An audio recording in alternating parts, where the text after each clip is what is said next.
So the debate began. One group called the events diagnostic chatter, like a heartbeat from a machine running quiet checks on itself. Another imagined data broadcast, a payload hidden inside timing gaps. A third argued it was environmental noise in disguise, and the sphere was innocent of all mystery. To push the question, the lab rotated controls. They stepped the room temperature within safe bounds. They added damping pads under racks to blunt vibrations. They cycled nearby electronics, mapped RF noise, and adjusted antenna orientation. Yet through all these changes, the resemblance between the two anomalies held. Not stronger, weaker, just stubbornly there. This persistence gave weight to the idea that the anomalies belonged to the sphere, not the room. But with only two events, no one could say for sure. 2 points don't make a pattern. They make a possibility. Outside the lab, the story traveled faster than caution. A leaked screenshot of overlapping wave Now look at the right. Story traveled faster than caution. A leaked screenshot of overlapping waveforms hit social feeds with captions like, "The sphere speaks again." To the public, the case was closed. A second pulse meant a signal. Inside the lab, the mood was different. Researchers whispered theories but hedged every word. The official notes used careful phrases. Repeat event with correlated features. Encouraging but inconclusive. Even so, tension grew. Some staff stayed late, staring at scrolling graphs, waiting for the data stream to twitch again. They weren't just scientists at that point. They were watchers, holding their breath for a third strike. The ambiguity itself became the story. Was the sphere broadcasting, breathing, or just reflecting our own urge to find meaning in static? The answer hadn't come yet, but the question had lodged deep. What mattered wasn't certainty, it was possibility. Two echoes, in a place where silence should have ruled, had unsettled the room. Enough to stir excitement, enough to feed doubt, enough to keep everyone listening. Whether it was a heartbeat, a beacon, or just an illusion, the so-called second pulse pushed the Buga sphere from curiosity into suspicion. Something had stirred, twice, and the only question that mattered now was this. If it happens again, will we still call it... Look at the writing on this. Pyramids or the triangles. Maybe these are the ships that it came out of, the big triangles, interdimensional crafts that everybody claimed they have seen, like the Phoenix Lights, the big triangle one that was just over. Maybe these spears come out of these shaped crafts. That mattered now was this. If it happens again, will we still call it noise? Astral patterns. Long before anyone in Buga stared up at a zigzagging orb, astronomers were cataloging the sky's own repertoire of strange rhythms. Pulsars, rapidly spinning neutron stars, tick like cosmic lighthouses with millisecond-to-second precision. Magnetars throw tantrums. Fast radio bursts flash and vanish, some once, some in sequences that almost but not quite repeat.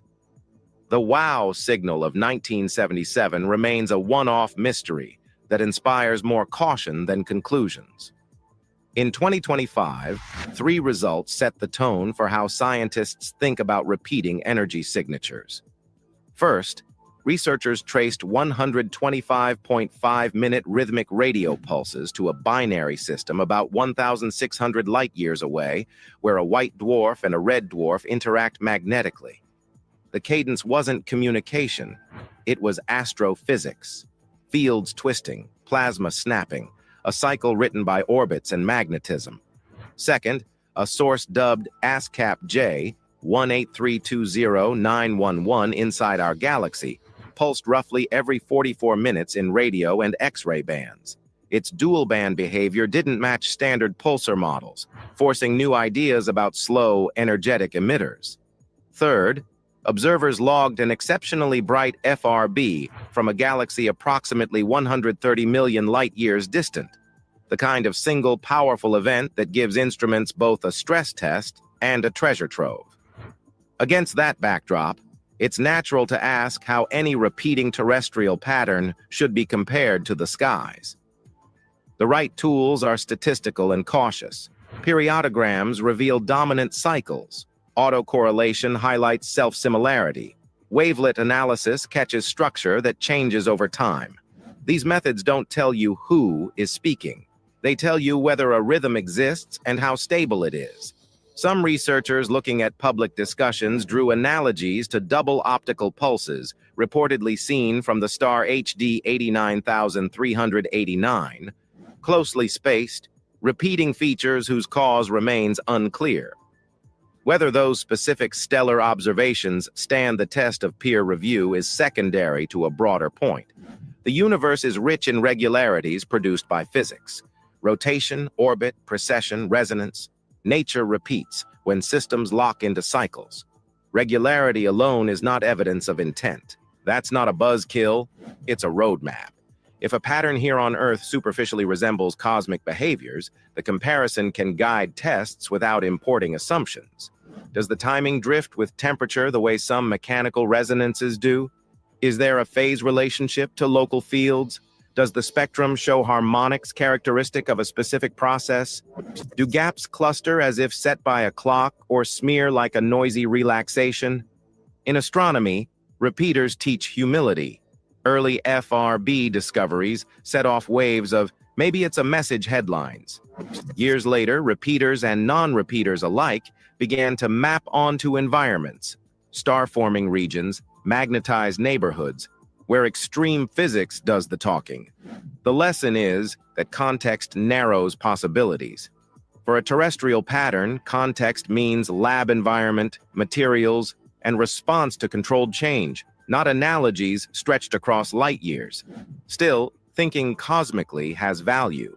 It normalizes the idea that structured emissions are not rare in nature. It also improves discipline. Astronomers publish time series, power spectra, and uncertainties. They share raw data and let others reanalyze. Adopting that culture around a terrestrial anomaly makes claims reproducible and falsifiable. If the pattern holds under that kind of scrutiny, consistent timing, stable morphology, clear separation from environmental drivers, then the conversation can move from "it looks like X" to "it behaves like Y under Z conditions." In short, the sky offers both inspiration and guardrails. Rhythms aren't inherently messages, but they always mean something.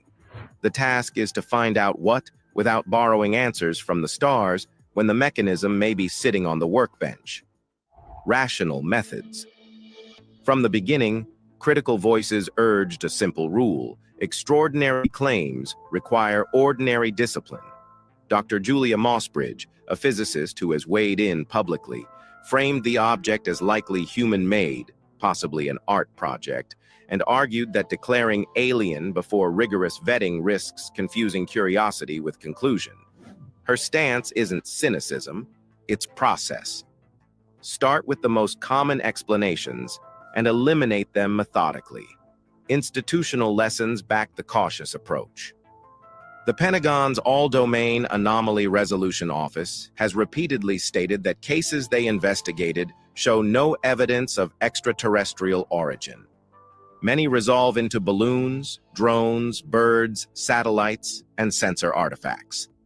NASA's 2023 UAP study reached a similar conclusion.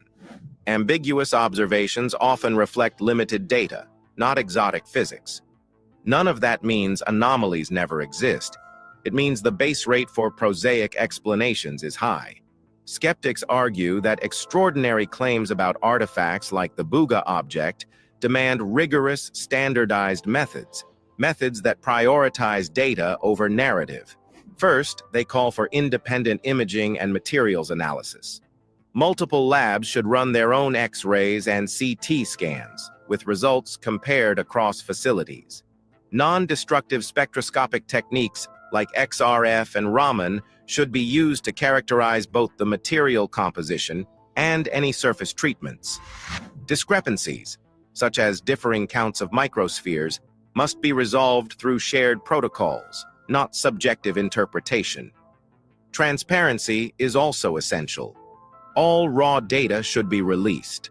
Time-stamped files, instrument settings, environmental logs, and even the code used to generate any claimed emission patterns or spectral correlations. If a signal is real, others should be able to reproduce it. Environmental controls are another key. Labs should map and document their own RF noise, vibration spectra, grounding setups, and temperature cycles. Repeating tests in different environments can reveal whether anomalies are tied to the object itself or just to the room it's in. Independent review strengthens credibility. Skeptics recommend involving third-party scientific groups like the Galileo Project or the SCU to bring in outside expertise and ensure the methodology stands up to scrutiny. Finally, provenance must be airtight. Every transfer of the object should be logged with names, times, locations, and high-resolution images. Storage conditions need to be tracked. If field samples exist, they should be archived. Without this chain of custody, contamination claims become impossible to rule out, and results become impossible to trust. Mossbridge also stresses psychology. Humans are pattern-seeking. We find faces in clouds and messages in noise, especially when the unknown triggers fear or awe. That reaction isn't shameful, it's human, but it is a reason to slow. Hey, Scats, that's where it came from. It came from deep sea. All spacecrafts that you see come from deep sea. All down. If people want this to be a message, all they will read one. interdimensional crafts. The antidote is pre-registered protocols and blind analyses that reduce expectation bias. International considerations matter too. The artifact surfaced in Colombia and, according to some reports, has been examined by teams in Mexico. Moving potentially significant objects across borders